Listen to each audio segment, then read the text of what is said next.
News.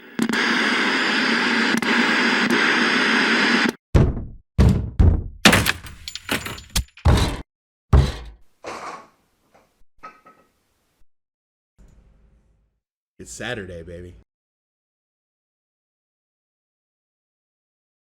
Hey everybody, how you doing? Hello. Have a good Saturday so far? I see you guys got a lot of stuff. Lots of loot to bring back home. Yeah. Oh, and requests. Someone's telling me something about the game. I don't know. They just lost. They just lost? Oh, they just lost the game. Yeah, it's one or two. I think it's a classic, but yeah. It is April 1st. Oh, that's true. Oh wait, then they didn't lose. That was a joke. Oh, but And they it's lose. somebody's birthday. Oh, It is? Happy Literally birthday. today. Happy birthday. Yeah, I'm glad you joined us on your birthday. yeah. I hope I don't disappoint this Special one. occasion. I'm sorry. But okay, as some of you already know, we're Saturday Night Sellswords, a group of friends who started our own D&D channel initially, and we decided to share our wisdom with everyone else that we have learned through otherwise amusing Reddits, videos, and our own games with wacky adventures. And it's been a fun journey so far. But today we are going to discuss the backstory. Something that a lot of people make initially, and then it kind of just, that's it. Yeah. It's very much like the meat of your character, but sometimes you kind of. Oh. Oops. Yeah. The wire is like that. There you go, bud. There we go. All right. Yeah. The backstory is very much the meat of your character, and some people don't actually add to that meat. They don't season it at all, and you're just got this very bland character that comes out of that. Why would you make a food reference when I'm hungry? Look, man, I'm hungry too. It's what's on my mind. Anyways, Yeah. no, that's a good point. A backstory is basically where your character started, their origin story, how they got from the little kid version to their adventuring self, how they get with the party, how they gain their class skills and features possibly. Why are they this one and not that one? That's basically what a backstory is, and like I said, a lot of us will make it real quick, and then depending on your table, you may incorporate more or you may not, but I've seen it happen a lot where it just kind of gets pushed to the side. This is more about bringing it to the forefront, but not overtaking, but making it a core part of your character. Yeah, because your backstory, it can be very much a very simple line of dialogue. I'm a farmer. I used to own a farm that was burned down by goblins. Right there, that is a very basic backstory, and that can work, and you build off of that. Is that the plot of Goblin Slayer? Yes. I never actually watched that yet. Yeah, that is very much the plot of Goblin Slayer. And then other times you can have this 500-page backstory to give to your DM, and your DM takes it and goes, oh, I'm not going to be reading any of this. So there is a balance you need to have with a backstory. Don't make the 500-page backstory. That did happen, but the DM had it coming, and that was not our group. If you were interested, read about Old Man Henderson. It's a hilarious journey, a hilarious story. But that is a valid point, though. You don't want to throw in this massive backstory about your character who has done all these amazing things, and yet they're level 1. Yeah, very much so. You do not want world-affecting backstories, right? You don't want your level 1 adventurers to be the hero of the entire land who conquered the great black dragon or something like that, because obviously your level 1 character, that didn't happen, or you would be an acidly puddle on the ground. Yeah, no, that's a valid point. You don't want to make something. You want to avoid main character syndrome, because remember, D&D, Pathfinder, whichever version of this you're playing, it's a team story. You have other players who you guys are a part of the same team. So it's not about you, it's about all of you. And not falling into, like you're saying, I slayed the ancient dragon that scourged the land, blah, blah. Now, if you want to make a funny spoof on that, a friend of mine actually made a character who was a champion fighter named Kyle. And he was known for all these great things he had done, and the truth is, he survived one thing and fell in through dumb luck everything else. It was a very much King from One Punch Man. Only less impressive. But he had fun with it, but the point still being is that he never did any of that stuff. It's just rumor. And you can have fun with that if that's what you want to do. Now, if you do want to have a backstory that is tied to the main plot, maybe you're the long lost heir to some kingdom that could bring peace to the land, that's a discussion between you and your DM, and you can do that. But do find a way to bring the other party members as a part of that, and that they'll enjoy it. Yeah. Not just, once again, oh, I'm the main character, you guys are my entourage. Yeah, and that goes back to basically every D&D panel you're ever going to be on. The biggest problem at any table is usually communication. Talk to each other, talk to your DM, talk to your players, figure out how your backstory is going to incorporate other backstories, how to incorporate into the story.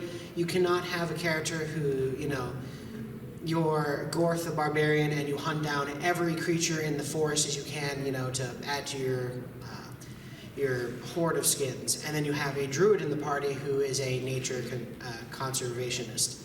Yeah, it's not a good mix. You can't do that. Granted, you can have conflicting characters in parties, but not to that extreme where why would these two ever be together?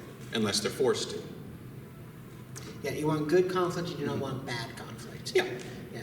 And bad conflict usually leads to like PvP situations, which also leads to, bad moments at the table between players and other, Which is a whole other stressful. discussion in itself, which that'll be another time. But one thing to keep in mind is, what was the other point again? How the character becomes class-based. Oh, yes. Thank you. So one thing from point A to point B is, sure, you were a farmer, or you were a blacksmith, or you were just a wild child out in nature. Why are you this particular class? And you can use your backstory to explain those steps to get there. And the thing is, this 5e uses backgrounds, which usually we use as kind of like, there's my backstory. I was an acolyte. I became a cleric. The funny thing is, you can do opposites. Maybe you were a street urchin, but you became a cleric. Maybe the church picked you up at your lowest and you're repaying society. Or maybe you're on parole and the paladin or cleric or your parole officer in the party and they're keeping you on the right. That's one interesting way you can play around with using the mechanical, what's provided in 5e, for example, but also just expanding it. Just going from, I picked up these skills, like we were talking about earlier, a bard.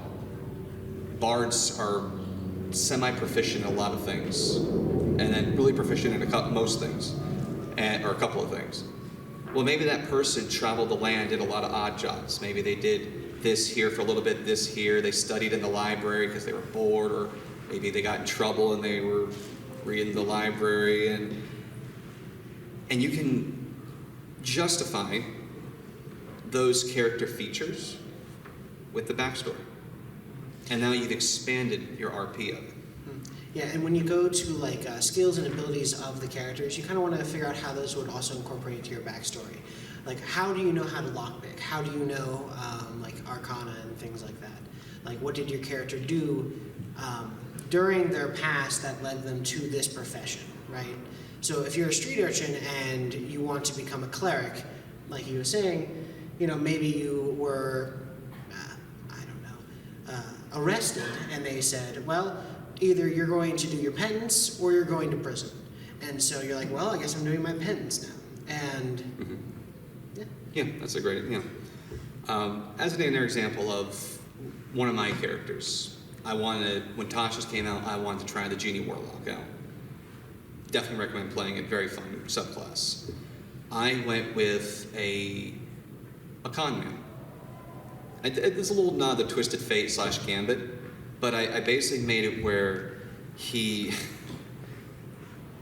would tell a wild story of how he got these magic cards that he won them in a card game from someone. Kind of. He did win them, but found out it was actually a genie. That led into him getting his class, but the way he would approach combat was through illusions and trickery, because, well, he's a con man.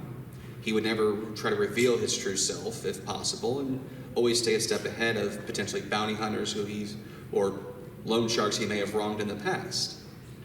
And that would lead me to picking certain features like the Misty Vision's Invocation, obviously Minor Illusion as a spell, utilization of disguise kits, and all the ways from there. He also used the bottled respite ability to hide away for a couple of hours in his own little private dimension that the genie provided. Yeah. Did you have a question? No. Okay. Another example would be I had an Eldritch Knight who, instead of having just the innate magical abilities, had an amulet on his chest containing an evil wizard that over time he would draw the energy from, and as he leveled, he would get the different spells from the wizard. And you and your DM can work on that and figure out where's the conclusion of that story, how is that conclusion maybe going to settle in the story, does the wizard get out, is that like a quest you're going to have to go on. Again, it just comes back to communicating with your DM and figuring out how you want your backstory to flourish. So basically, he was getting his magic from the wizard's soul inside the talisman. And the idea was that the amulet would slowly suck out the wizard's magical energies and allow it to basically die within the amulet. And that leads me to a point I do want to bring up, is that no matter how simple or complex you make a backstory, or if you're DMing, your players do, the DM may have to adjust things to fit into the narrative. So if you're on the player end, don't be so like it has to be this way if it's not going to make sense in the campaign. Otherwise, then make a different character, or let the DM adjust as necessary within reason. And that's where the communication comes in. Yeah. So like in that case, I may have, if I was the DM, I might have been, okay, yeah, but then over time, the wizard's soul's trying to take over your body. And there's contested mental battles there that you'd have to resist. If that's, as a player, something you'd be for. Yeah, the inverse of that is a DM pushing a backstory on a new player, especially new players who aren't really used to RPing. If you are a DM and they don't want to be the spotlight for a quest or something, don't push that on them, because it's just, it's adding elements that maybe they did not want to RP or do in a session, and that comes down to what a character is comfortable with doing as they are playing the game. Well, they stop having fun. And Yeah. you don't want your players not to have fun. You want them to enjoy what they're doing. Because the more fun they have, the more immersed they are with those characters. So, like, in our current campaign we're playing, 2 of the players have a very, do not care about their backstories. One didn't have one. He's like, I'm a mercenary. You hired me, I go hunt, I kill, whatever you got me to do. The other one has this complex backstory of a curse and transformations, and ultimately she's like, look, I don't want to go into it, I'd rather just focus on the main story. So we just put that to the side and focused on the main story out of respect for what she wanted. We didn't say, no, we're going to do this. No, that's what you want? Okay, missed opportunity, but that's what you want to do? I don't want to make you. Because then you're going to walk around the table and then I just lost a friend maybe. I don't want that. And with that too, it comes, in that campaign too, a lot of people have very major, big, long backstories. And it's simply put, the campaign was not long enough to accommodate all those backstories. Yeah. So as a player, you have to understand that your backstory may not be touched as much as you want it to be. So you want to, like my character was a dwarf, very common backstory. I wanted to reclaim my homeland after it was taken by hobgoblins. Yeah, and through that, but there was a lot more steps than I had been previously told between me and the DM for that to happen. To a point of like, there is no way I'm going to be able to do this in the time we have to do the campaign, because we also on a time schedule with the campaign itself. Yeah, we got a time crunch going, and unfortunately some of our backstories got pushed aside because of the world-ending circumstances, which is understandable. Something's trying to release the Tarask on everything, as well as open up a gateway to one particular demon lord's realm. You know what? Your people's homeland can wait, I think. I mean, it's a pretty important homeland. Dwarven pride and all that. Dwarven pride and all, yeah. I mean, case in point, my particular character was, I mentioned this in a prior panel briefly, but was a test subject, escaped. And this is how I explained his mutations from the alchemist class, and he had a whole bunch of scars. And I gave this to the DM that he could send bounty hunters. He could send that NPC as a conflict if he wanted to. I told him, you can do it if you want, you don't have to, it's there. And we had a little bit of it briefly, but nothing major. We went on to other stuff, which is, I was fine with. He actually developed a mutation table, which was I think I had a lot more fun with that. Character grew a lot of interesting things, like a talking tumor, which almost killed him. Junior, But he got, wasn't it was Junior, but he got better. He had to die first, but he got better. Yeah. Reincarnation, wonderful spell. But yeah, so those are just a few ways that I and Josh here has actually expanded something simple, something straightforward, and to make our characters more interesting, not just the standard dwarven cleric of insert your deity. Hey, no, Good Lord. my people have fallen. I want to bring them back up. Like my character, I want to stabilize my body and eventually get revenge on the person who wronged me in time. Yeah. Now, if our campaign was still going and we could pursue those, absolutely. Like I told him, I was down to help you everything. Get all the artifacts back that certain entities had that he needed to destroy, and me eventually go back into the main city and a little disinformation and get into the Alchemist Grand's tower to take him down. Yeah. When I was high enough level. And you can't be disappointed when your backstory isn't like completed, essentially, because you're.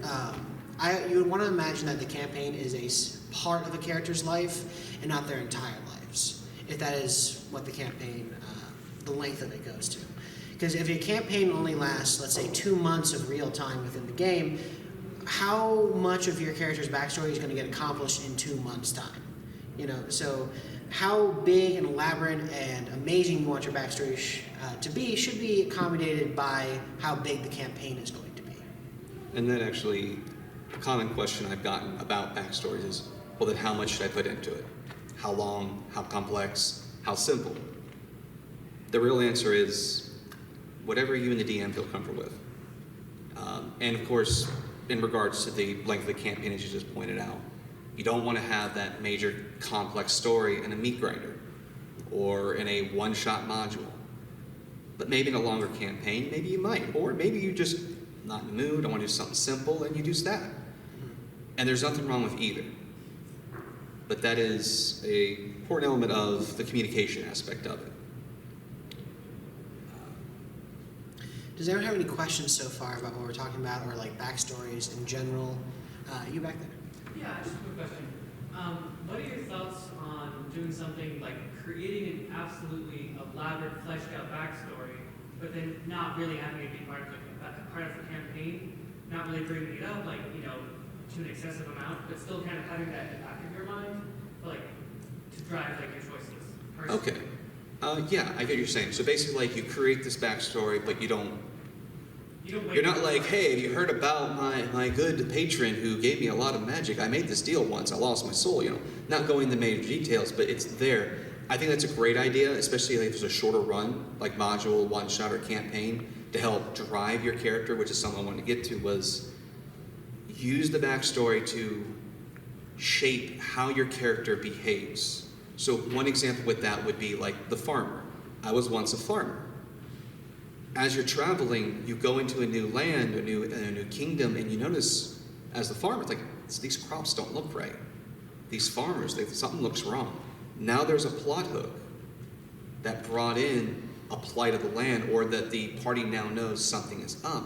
And you can use that to have that look of, I want to do a perception on the land around me. How's the vegetation look?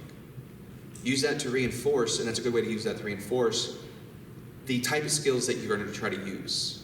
Now, if you're in a system with a more robust skill system, obviously you have more choices to play with, but it is a great way to sort of, and this is kind of a tool from writing term papers back in high school and college, unfortunately, it's still with me on that, but you go back to the main point, and you always kind of cycle back. So if your character's about like preserving the land, you're going to pay more attention to the nature element. You can do that with, of course, people, places, whatever. Now, granted, you could talk with the DM about maybe incorporating a little more, or RP around the fireplace or the fire pit with your party members about some aspects of that to bring a little bit upward, out front. But you're right, you don't have to, and that is actually one way to play. But then if nothing ever comes of it, you can't be upset. That is the trade-off. It's like, hey, they didn't go into my tragic backstory.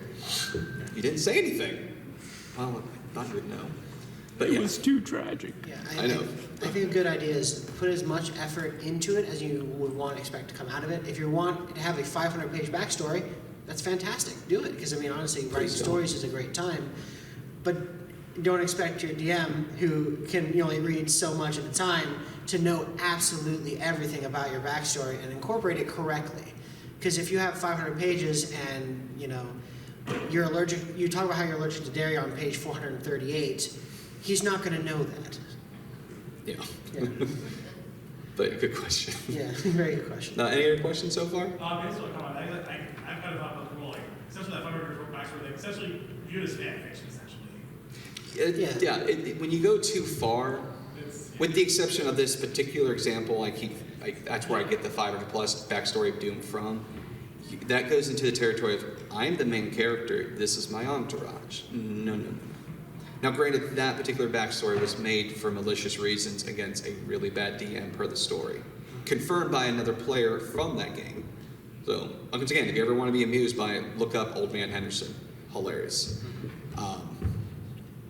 But yeah, you can put, like I was talking to him about his future character, and he was like, well, this guy only has a 3-page backstory so far. I was like, yeah, that's fine. He's like, I mean, I might go up to 30. I'm like, that's a little much, but Yeah. if you really want to, just make sure it actually makes sense and applies to what you're trying to do, which is something else you should be trying to do with backstories is, I mentioned this briefly, or before, take class features, the skills that you've chosen to be proficient in, class abilities, features, or things that your character is going to do eventually, like multi-classing, and use your backstory to start laying the groundwork for that.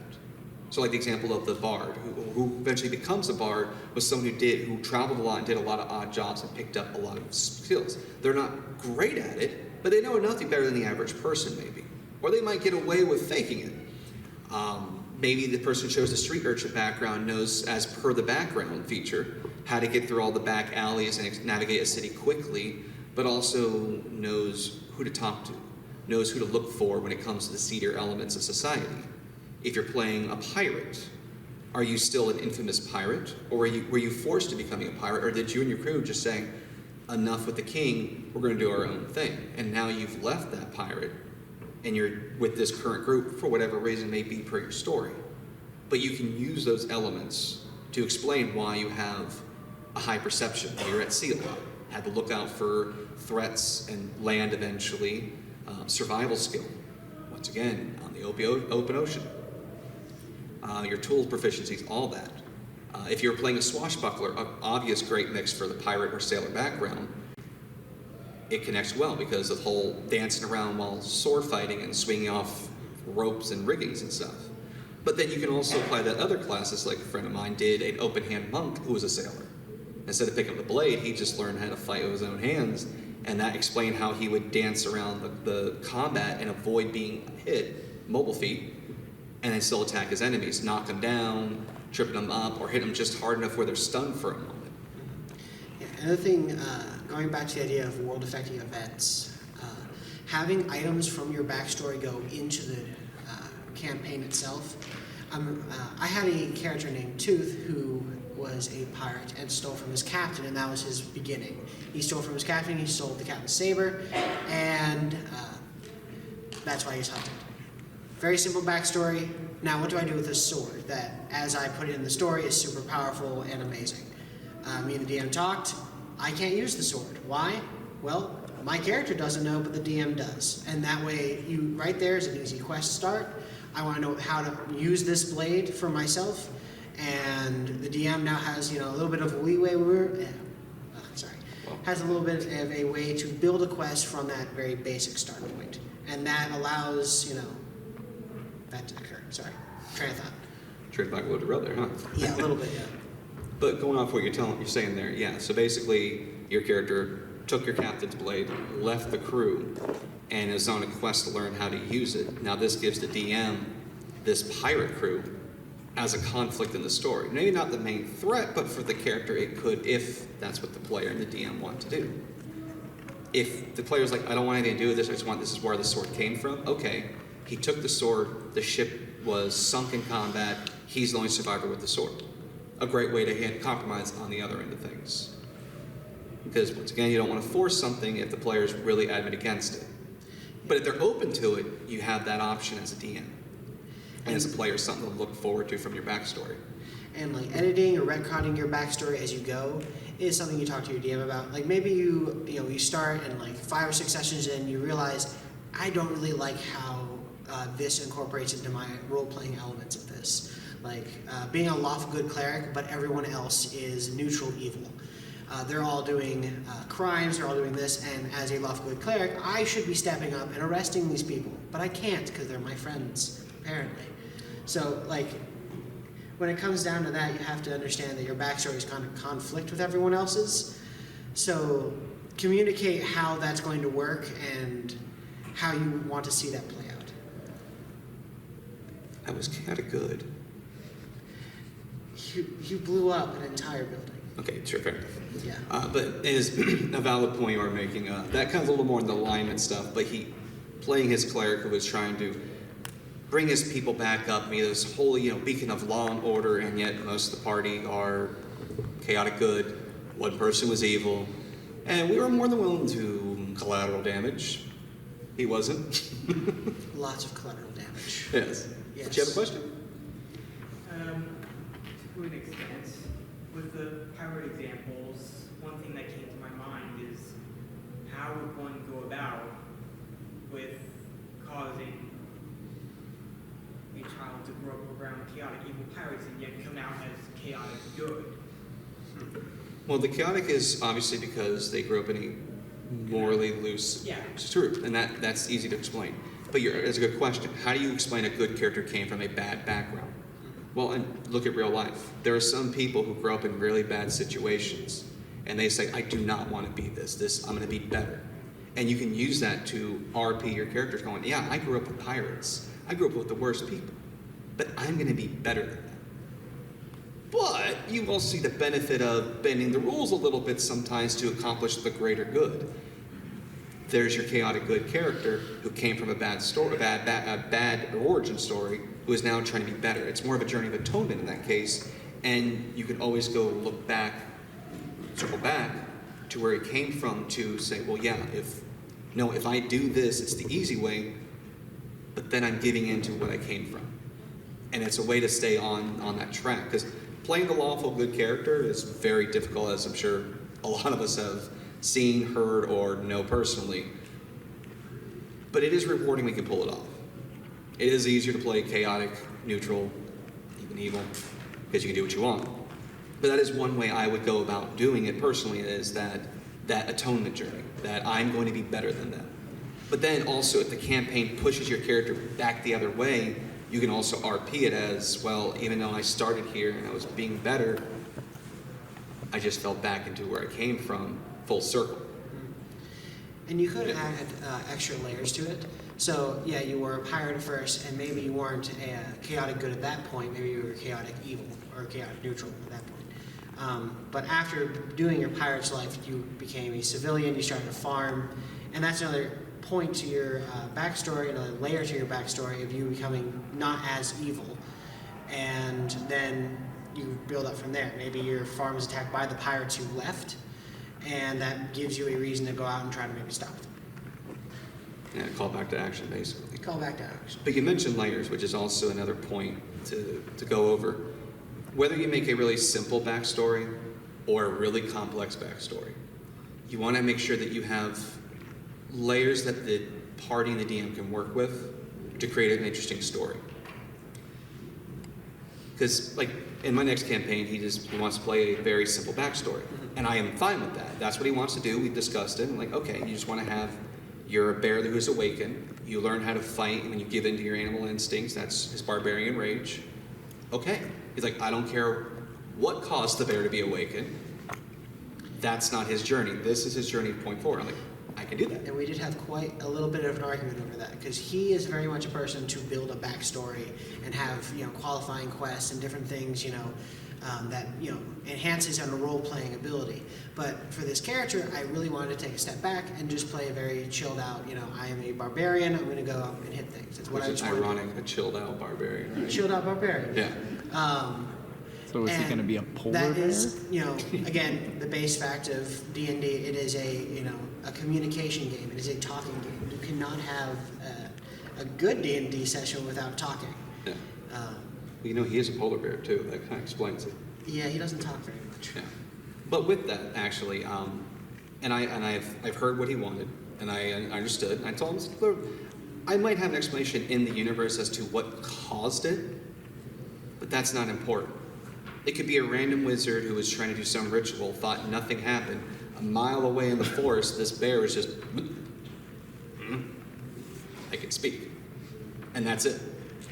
If he wanted something a little more, I'd be like, hey, I can provide it. But since he doesn't, he can now take that backstory of, well, I'm now awake and bear on this new thing. He now focuses on that journey and how he approaches social situations, combat situations, where he's been, how he got with the group, because right now we're leaning towards starting with a circus troupe type beginnings. And apparently it's going to be just, he showed up one day and he thought he was just part of the show. The cotton candy was really good. And the ringleader's like, I thought he was with you. It's a little bit of Couch Guy from Half Baked, which kind of fun, but that's fun. He has the layers to work with of who he is for himself while helping the party. And now maybe the party might be interested in where he came from, who he is, what he is.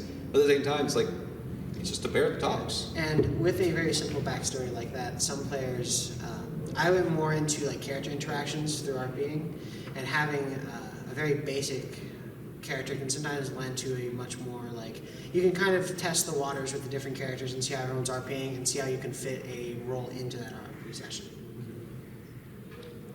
Another element, which I'm going to get more into in tomorrow's panel, but is the flavor text of your backstory, of the background features. You can always take what's provided and change that up to better match, so you can then expand further.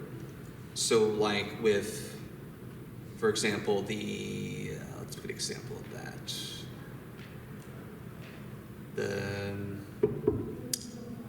The Acolyte. Library access, right? Normal, that's the special mechanical ability that it gives. Besides proficiencies, certain skills and all that, you were able to always get access to a information repository, a library, an academy, or whatever. Instead, I lost my train of thought for a moment. Just try, you just gotta pick it back up. Yeah. Well, flavor text. Flavor text, yeah, thank you. I'm a little hungry. But the flavor text of, well, it's not so much that you're allowed in there. You just know the architecture, you know how to sneak in. You get in, you talk the talk, everyone thinks you're supposed to be there, but turns out you're not, which can then lead to some fumble checks, mishaps of, hey, the librarian just realized that's not an actual credential, that's just some squiggly lines on a little piece of leather. You need to go. Players still got what they needed, but a little Benny Hill chase out the library. Something fun. So you can expand that with a little bit of flavor texting.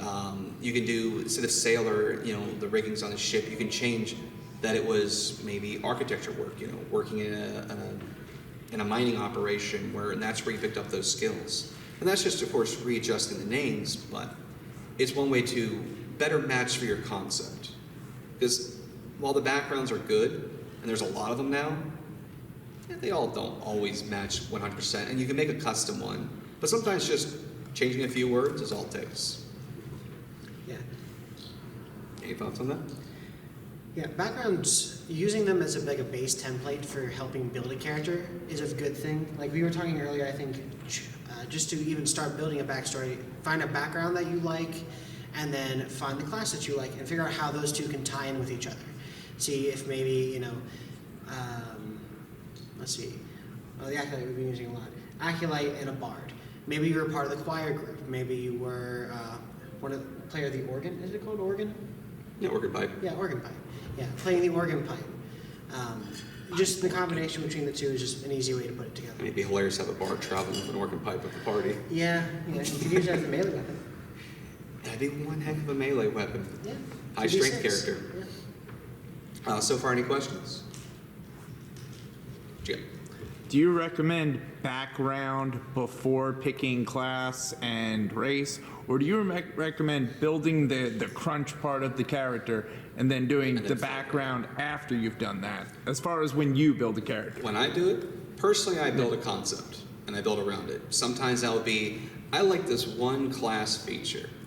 I'm going to make a character because I want to use this, and I will expand from there. But not everyone is me in that regard. A lot of people have a different approach. Some people just prefer, no, I want to do this class, or I want to do this race, and then I'll just pick the background that best matches. Yeah, that's usually how I would do it. I'm sorry, I said background, I meant backstory. Backstory. Yeah, name of the pack. Usually what I would do is figure out a class I want to play, how I want to, maybe do the combat, or maybe what I want to try out. I've never done wizard that much, so maybe I want to try wizard. From there, I'm like, all right, I'm a wizard. How did I become a wizard? Am I an apprentice? Did I grow into this? Did I find my father's old magic books and I've been studying them for the last 10 years? And then from there, build the sheet mechanically and then build the backstory after that. But yeah, and I agree, that's one way of approaching that, and kind of expand a little more on mine. Sometimes I will have, like with the character Killy, the charlatan. I really like Twisted Fate and Gambit as characters, and I wanted to build someone like that. So I looked at all the classes to create what was the best approach. And then going with Warlock and just reflavored Eldritch Blast as playing cards. And I was like, okay, well, how did I get to this point? And that's when I went to the backstory, the background portion. And I was like, okay, I can do many versions of this character which will alter his personality. Otherwise, it can go for being this charlatan, or it could be someone, like a vigilante who's trying to help the lesser people, because if I went with Urchin, maybe he was trying to help the little guys on the street. Or if I had gone with actor, or not even actor, an archaeologist, and maybe that's how he came across the odd ritual, and he ended up summoning this genie who said, let's make a deal. And he made a deal, but then the why. Why would he make the deal instead of just saying no? That's one aspect of the character that I get to play with. So like in his case, like, no, what do you got? What's kind of deal? And then kind of work the deal a little bit, because he's all about scam, thinking he can scam this entity, and for a little bit, maybe he did, maybe he didn't. The genie going like, I'm impressed. I'm gonna remember this. You got the power for now, but if you want more later, and disappears. And that could be him leveling further, and then his backstory hitting him later on with, okay, I want to level up. Now that's a little more mechanical, and I would never force that on a player if they didn't want to do that. But if they did, I'd like, yeah, okay, we can arrange this. We can have fun with this, but only if you want to do that. So that's one way I've gone around going to the backstory. Sometimes I've just gone from, I want to start from this point. I tried that before, and yeah, it was a fun way to do it. All right. Again, any questions so far? Hands? No? No, that's fine. So let's see here. Class choices, I already went over that, which is reflecting on what you choose, how you get there. Do you want to talk about how alignment may, come up in a backstory? Alignment? Yes. Well, we kind of touched upon that. We can expand that a bit, though. Yeah. And how it can interact. Alignment is a very integral, to me at least, an integral part to your character. It helps you decide how you want to play the character. If you want to be lawful good, you have a set of codes you follow, and the codes are good. You're lawful evil, you have a set of codes you follow, and those codes can lead you to evil. And when it comes to backstories, you can't have, a Robin Hood character be chaotic evil, because obviously, if you're chaotic evil, why are you giving, money to the poor? That money's for you. Well, actually, going off of that, you can.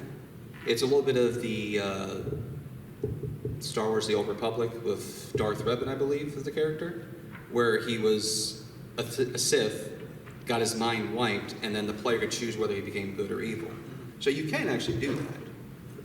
And that could play around with the alignment of your backstory. But then that's also just how we were talking about with the characters sort of going with their behavior. Well, that might Because also... actually the 5e character sheet goes into that. The bonds, the flaws, the traits. That's where the background's supposed to go into. And your backstory of, okay, well, I'm an honest person. Or I'll take the easy path when possible. Or if you want to go full evil character. But it might also go back to his question about the pirate being, a pirate who, robs and kills and pillages, to someone that can work with a group of people who are obviously trying to do something, possibly good. You could just have that, like, amnesia effect, or just I woke up one day and I don't know who I was, so here I am now. And it's kind of the weird crux backstory of, it could have a lot of complicated story behind it, or it could just be I'm a swashbuckling pirate because I woke up as one and now I'm living like one. Okay, I see what you're saying. And the amnesia is, I've had a few players in other games, the beginning players I've used, I don't remember. In which case, you discuss with the player if you want to have those extra layers or not. But if you want to bring those plot hooks in, as I've already mentioned before, with the pirate, getting there is like, well, I woke up on the ship. This is what I've always lived. And then you could have where the character finds out otherwise, but even though they know there was something else, this is what they know now. Which is a little reflection of, I think, real life amnesia sometimes, where this old identity is kind of gone, and now you're stuck with this. In fact, in our current game, one of our players, that actually is his backstory. He wanted to play a wizard. He played a wizard who was it was a really bad wizard, evil, typical BBG kind of thing, was doing a ritual, and then he woke up somewhere else as a young man in a city far away. Vague memories, not sure how he got there, and all of a sudden a woman screaming because he's in her bedroom. He's like, I don't know, I'm supposed to go teach someone? And that's been his journey, to find out who he was. And then he started getting dreams, which were actually memories. And then there was a whole story with the goddess of magic sending him little tidbits to try to lure him out of his side, because in Pathfinder, she's actually, Hecate is of the evil domain, which is why he was playing a lawful evil character. But he didn't know he was lawful evil for a while.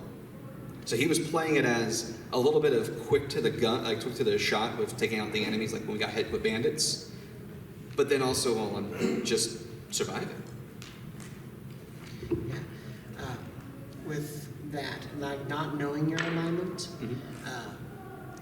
when you kind of put that into... Sorry, I'm trying to think of the right way to word this. If you make a lawful... If you make a chaotic evil character, and he doesn't know he's chaotic evil, how would that change it? How would it change his decisions and behavior? Well, that's also in a system where alignment actually matters. Because, like in earlier systems, there are alignment-specific spells and effects, which is when he found out he was evil when he couldn't walk through a barrier. Yeah, that campaign is in Pathfinder. Yeah. And when it comes to Pathfinder is much more strict on alignments. A lot of spells, a lot of circumstances are absolutely dependent on alignment, such as the thing he was talking about is a barrier where only good creatures can pass through. Yeah. So obviously at that moment he figured out, I'm evil now. And that can cause conflict and... Well, when eventually the party found out and we had a lawful good cleric, that's when the conflict started. But for a while he then began further questioning his existence. Because before he woke up, didn't know who he was, when I was like, well, I'm evil? Why am I evil? What have I done that's evil? Which led to actually a lot of interesting conversations at the table, especially with our cleric here. Yeah, and many a times. But then again, he also did some really poorly thought out rituals, like, I'm going to contact the goddess of magic, and failed the role and caused not only himself, but my character to basically get feeble mind for 5 weeks in game. And I was an intelligence-based character, so I couldn't even prep new potions, I couldn't make my bombs, he couldn't do anything. Like absolute couch potatoes for 2 months. Was it like 2 weeks? It was 5 weeks. It was 5 weeks, and we couldn't do anything. They were on a bed. My character was completely, occupied with keeping them alive. You were looking over us because you found out, because he was dumb enough to say what he was trying to do. Yeah. But, and that also comes to a point of like dealing with the consequences of your backstory. When you make an elaborate backstory, those elements are going to come back up. And for him, it was, trying to summon the goddess Hecate in an inn. It's just trying to get in. Random inn, yeah. And because of him doing that, obviously he was smote down for it. But that does bring up a point of backstories in context of the campaign you're in. If you try to make a story like, let's say you're trying to recreate the Goblin Slayer character, but in this campaign, for whatever reason, otherwise goblins are actually benevolent creatures, or they don't exist anymore, or they don't exist at all. You just wasted a whole character creation, you gotta redo it. Or you could just, on that note, if you have a concept you want, it's very easy to modify that. If you wanted to make a Goblin Slayer-esque character, you could easily make it a Kobold Slayer or a Yep. Hobgoblin Slayer. Or, And which comes to the whole compromising, adjusting portion. Mm-hmm.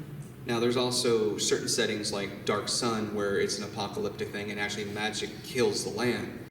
Obviously, you don't want to make a character who's going to be a normal mage. Because if you do play the mage in that, you're pretty much an outlaw immediately. And when you do finally do magic, you will further kill the land faster. I don't think they're going to port that over to 5e, but it's a 4e. I know it's in 4th edition, and if you ever want to play it, it's pretty interesting. Yeah, and I don't know if we touched. Got a question right there. Besides making the party and the group uncomfortable, what would make you say no to someone's backstory? Fair question. Josh, you want to go first on that? If you were the DM and the player said, here's my backstory, what would cause you to say no? If the backstory conflicts heavily with the story or someone else's character, or the very simple, it's like a loose stone in a glass house. Obviously, this backstory can't work or be worked into the story, and that I think is a lot of deciding on whether a backstory is a yes or no is DM dependent. For me, it's if I can't figure out how to put this into the story, I'm not going to do it because it's just, you're going to be this weird outlier that you're not going to enjoy the RP because I can't put you in it correctly. Yeah, that goes with the make a character that matches with the party and why, some reason for the character to be with the party. What would be for me, to your question, would be if it made another player uncomfortable, first and foremost. If it was inappropriate in the sense of, we're going to go talk in the corner about this, or if it's a cry for help. But also, I agree, if it heavily conflicts with the campaign, and so a campaign I ran, the prologue was that the chromatic and metallic dragons went to war, including Bahamut and Tiamat. They were at it. The kobolds rose up to serve their dragons and fought. When the two gods of dragons fell, and therefore all the dragons were gone, the kobolds, everyone else in the world was like, you're going to go down now. And they pretty much were hunted to extinction. The Dragonborns, which were kind of neutral, were spared, but they were heavily discriminated against. So I had to tell the players, no, you can't make a kobold for this campaign because it's not possible. And if you did, you'd be shot on sight. And the player was like, can I do Dragonborn? I'm like, yes. I made Dragonborn specifically so he could still play a dragon-based character for that campaign. I allowed that. But that is somewhere where I would say no. I would say he does have a question. Yes. No, that's fine. That's pretty much the point on that. From a DM's perspective, Mm-hmm. what is the information that you most like to give as a basis to players so they can create their backstories? I usually provide a prologue and then a list of anything that's not allowed. So like I did with that campaign, I said, look, here's what happened before. This is what no matter what character you're playing, everyone knows this is what happened. In fact, where they were going was the heart of the conflict. So everyone was trying to reclaim that land. That's why they even went on boat to this continent. So I usually give players that kind of information, and I'll give them like, so ages ago, this and this happened, and blah, blah, blah. Like right now in the campaign about the starter, there's a continent with this great city. A cataclysm occurred, and basically a very powerful demon and devil appeared, fought, almost destroyed the city, and then they went to other sides of the continent and carved their own little territories, and there's been a truce between all three. There's neutral in between. As long as you don't come over here, we won't go over there. Same thing for her, and back and forth. And with that, I told the players that all the monstrous-based races, goblins, hobgoblins, minotaur, drow, dugar, kobolds, tieflings, they are the monstrous races, and therefore they're actually corrupted creatures. So you come from one of these two sides. You can still play one, like Driss being a good drow compared to most of other how drows are depicted. So I gave him that option, but you're going to play on hard mode. But usually I give a basic prologue. This way they have a basis of the kind of campaign they're about to play in, and any character creation, as well as obviously backstory of what you can and can't do. Like, you can't say, well, I fought in the Great Wars. Like, no, that happened 200 years ago. Kind of thing. What about you, Josh? For me, it's a lot about player specific. If one of the players says, "Oh, I'm going to be a hermit," well, you're getting new information. You've been living in the woods for 20 years. In a perfect world, if I have time and we're doing, this wouldn't be a one-shot, this would be more of a campaign setting, sitting and speaking to each of the players and discussing what their specific characters might know and might not know, gives you a kind of a diverse RPing session of like, oh, I know about the Great War that ravaged the land for 40 years, and the other guy knows how to distinguish pine cones from different trees. So, How do you deal with that hermit character? how do I deal with the hermit character? Well, firstly, we give him a bath. He's been in the woods for 20 years. After that, you ask that backstory right there, why are you leaving the woods? Yeah. And right there is the question that can, snowball into a character. Yeah. There was a short Nice. campaign I listened to once on a podcast where the druid in the party, because magic was considered bad, so it was outlawed. He was basically thrown in prison at one point, and he was just left to rot in there, but because he's a druid, he lives for a long time. They said, "Oh, you're still in there. We need your help." All right.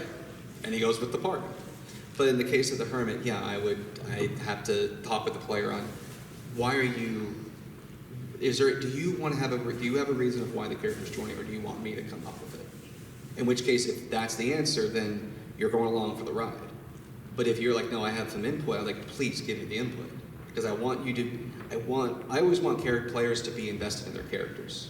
In fact, in our current campaign, our DM did something which I really enjoyed, where we had a session 0.5, where it was a one-on-one with each player as their character. It was sort of an introduction session of where they were at and how they got to the party. We were basically recruited by an archmage, but what led us leaving our current, like I was an alchemist, I was hiding out working in a shop. He had 2 bounty hunters come after me saying, let's go. I fought, I got out, and someone who was going to step in and help fight was the NPC that led me to join the party. Of course, I noticed certain things that I used to explain later on. Hey, he was stealing from the shop, yet he was a cleric of law and order, something wasn't right.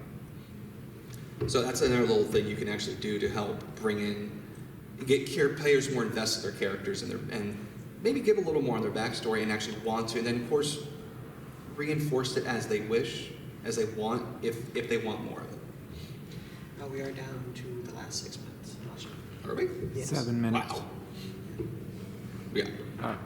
Do you think that, as far from an alignment perspective, from a DM's perspective, that a monk should be robbing shopkeepers or use physical aggression force to get an animal to fall into line with it? Depends on what alignment that monk is. I would say no. I think a normally. chaotic neutral monk. Not normally? Pretty close. I would say normally no. Did you have a question? Yeah. I always have an issue with creating backstories, and it's Mhm. also the same reason why I've always haven't DM'd before. And it basically comes down to the fundamental problem for me for creating stories or whatever. I always view things just throughout life, just very, very factually Mm-hmm. and stuff. And so I always have an issue with coming up with things because it's fictional. It didn't actually happen. I got you. And so, I can help someone who's new at D&D or whatever. Yeah. And there's like, I can ask them a series of questions or whatever, and it's like, okay, how to get this, and then lead from things there, and why did this happen? Okay, why did that happen? When I do that with myself, it just doesn't work at all. All you see is a blank And page. I'm just like, I don't know, it didn't actually happen. So, my question question is, how do you just make the scale come? Yeah. It can be tough. Like I said before, I like to take an aspect of a character, whether it's a class feature, a race, part of one of the background features, even. In other editions, there's also themes you can put on characters. There's other features, and I will sometimes take one of those and then to explain, like you were talking about, like asking certain questions of other players. That's how I start those questions for myself. Like a lot of times, I'll just do it where it's like, okay, how do I explain level 1, level 2, 3, and so on? Because this character all of a sudden just, oh, I know how to attack twice now. Well, you should have known to attack twice already, right? Well, no. Level 5, I finally learned the art of swinging faster.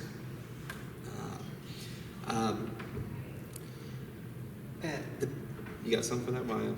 Yeah, actually, yeah.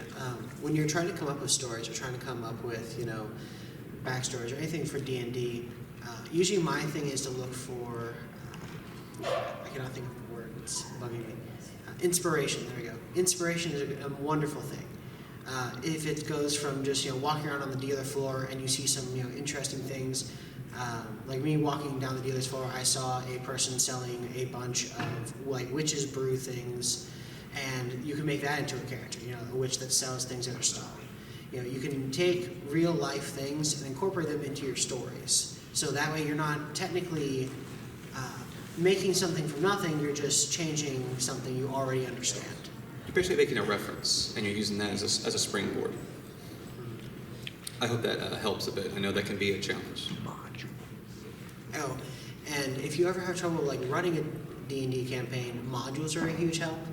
They have pretty much most of what you need for the campaign, and a lot of times they'll also have, ideas of character backstories or character interactions with each other. I actually have been looking at Rhyme of the Frost Maiden recently, and a lot. Yeah, it's very good. The entire first, I think it's 20 pages of the book, are very simply explaining to you as a dungeon master how to incorporate these stories and incorporate the backstories of your characters into this module, whether they are pre-existing characters or brand new characters that you build, again, from the first 20 pages. It will lend you a very helping hand with that. Actually, that's a good point. With modules, usually they're themed. There's a certain setting, a certain climate, and obviously you're going to want a character that's appropriate to it. So take Curse of Strahd. You're going in to fight a vampire. You can use that as a springboard to say, well, I want to make a character that they'd be intentionally going into this place to finally stop this guy and face whatever undead monstrosities he has. You can use that as inspiration. Well, why did this cleric or this paladin or this particular monk volunteer for this? And that'd be a way to use modules to help create stories and your backstories to better lock in the why. And that's a good question to ask yourself. Why is my character doing this? Why would they do it here? Why? Oh, well, no, they were once a farmer. They don't like to see the land being destroyed. They're going to want to stop this threat so it doesn't hit their family's crops or their people's crops. I think we have time for one more question if anyone has a question. Yep. So, as we've been playing for a long time, and we introduced the game to his children, my nieces and nephews, and a lot of times I find that they have a hard time sticking to mostly their alignment. If it is lawfully good, I guess given the free reign, they like to go wild, and it's you try to explain to them that they should act in character. And how would you recommend handling someone who doesn't quite have the desire to follow the backstory that they, made themselves? They like to go off script. My best recommendation is obviously I don't know, are they young? The youngest we introduced was 8, and he's grown with it a bit. The next up was 12, 14. Okay, yeah. And my friend's kids who, we went through it with his oldest son, and his next son was still in the game, so then he started to do it as well. Yeah.